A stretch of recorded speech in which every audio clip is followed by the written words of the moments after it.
Next, we will consider whether to adopt rules to create a whistleblower program that would incentivize those close to a fraud to come forward and provide information to the Commission.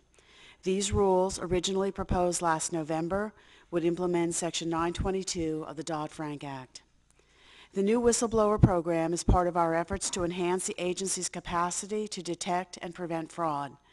Today's proposed final rules build upon our efforts over the past 2 years and our experience with the Sarbanes-Oxley Act, an act that made strides in creating whistleblower protections and requiring internal reporting systems at public companies. For an agency with limited resources like the SEC, I believe it is critical to be able to leverage the resources of people who may have first-hand information about potential violations of the law. And it is especially important to investors whose savings or retirement funds may hinge on our ability to stop an ongoing fraud or obtain hidden evidence. Already, the whistleblower provision of the Dodd-Frank Act is having an impact. While the SEC has a history of receiving a high volume of tips and complaints, the quality of the tips we have received has been better since 922 became law, and we expect this trend to continue. Today's proposed final rules map out simplified and transparent procedures for whistleblowers to provide us critical information. To a great extent, the procedures work in tandem with the new online system we established to collect tips and complaints across the agency. Not surprisingly, this rulemaking process brought to light several challenging policy issues that were raised in the 240 comments and more than 1,300 form letters we received. The recommendation before us today is a result of the careful weighing of the comments which improved upon the earlier rules we proposed. For example, the proposed rules limited the ability of lawyers, auditors, and internal compliance personnel to improperly use their positions to claim a reward. Today's final rule recognizes that we might have initially sought to exclude too many important potential whistleblowers, so the proposal narrows some of those exclusions and, more importantly, creates appropriate exceptions to ensure sufficient avenues for vital information ultimately to get to the SEC. Similarly, we agreed with those who advocated for a simpler, more streamlined procedure for submitting information. As such, the proposed final rule now includes a single form that a whistleblower can submit.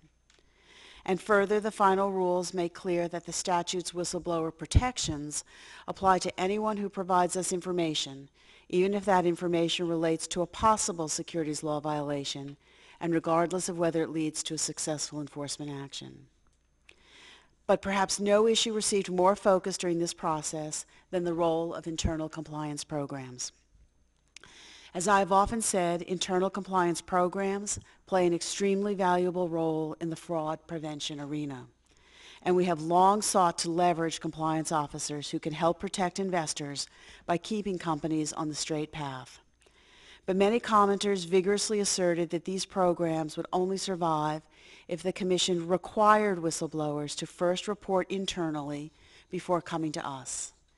This view, however, was countered by many other commenters who strenuously argued that mandating internal compliance reporting is inconsistent with the statute. They noted that such a mandate would dissuade whistleblowers from coming forward. I believe that the final recommendation strikes the correct balance, a balance between encouraging whistleblowers to pursue the route of internal compliance when appropriate, while providing them the option of heading directly to the SEC. This makes sense as well because it is the whistleblower who is in the best position to know which route is best to pursue. Nevertheless, these proposed final rules expand upon the incentives for whistleblowers to report internally where appropriate to do so. First, the final rules lengthen the period of time in which a whistleblower can wait before coming to the SEC after reporting internally. Now, whistleblowers will be able to get credit for the original date they reported to their company, so long as they notify the SEC within 120 days. Second, the final rules now make clear that the Commission, when considering the amount of an award, will consider how much a whistleblower has participated in or interfered with the internal compliance process. And perhaps most significantly, the final rules would give credit to a whistleblower whose company passes the information along to the Commission, even if the whistleblower does not. This could create an opportunity for a whistleblower to obtain an award through internal reporting, where the whistleblower might not otherwise have qualified for an award because the information was not sufficiently specific and credible. Offering financial incentives for whistleblowers to report appropriate concerns to internal compliance is unprecedented.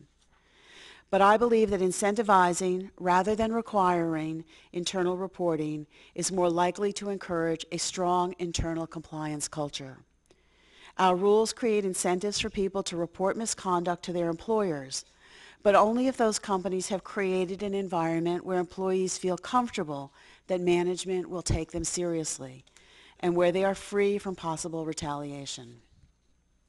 Finally, in deciding upon the appropriate amount of an award, the rule indicates that the Commission will focus on the timeliness and quality of a whistleblower's assistance.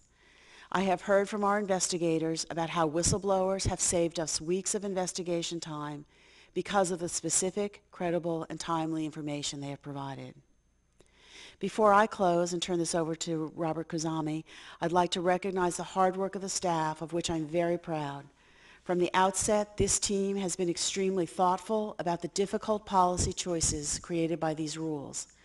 I believe the staff's recommendation strikes an appropriate balance between the need to encourage whistleblowers to come forward and the risk of promoting unintended consequences. From day one, this effort has been a true partnership between the Division of Enforcement and the Office of the General Counsel, and the support from the Division of Risk, Strategy, and Financial Innovation has been extremely valuable.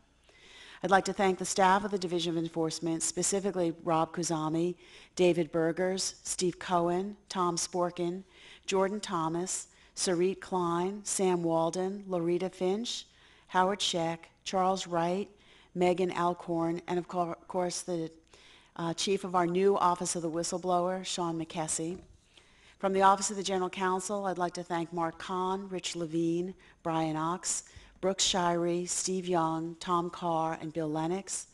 And from the Division of Risk, Strategy, and Financial Innovation, I specifically would like to thank Jonathan Sakobin, Scott Bodges, Alex Lee, and Matt Reed for their contributions and collaborative efforts. And finally, I'd like to thank my colleagues on the Commission and all of their counsels for their collaborative work and comments, which greatly enhanced this rule. And now I will turn this over to the Director of Enforcement, Robert Khuzami, to hear more about the proposal.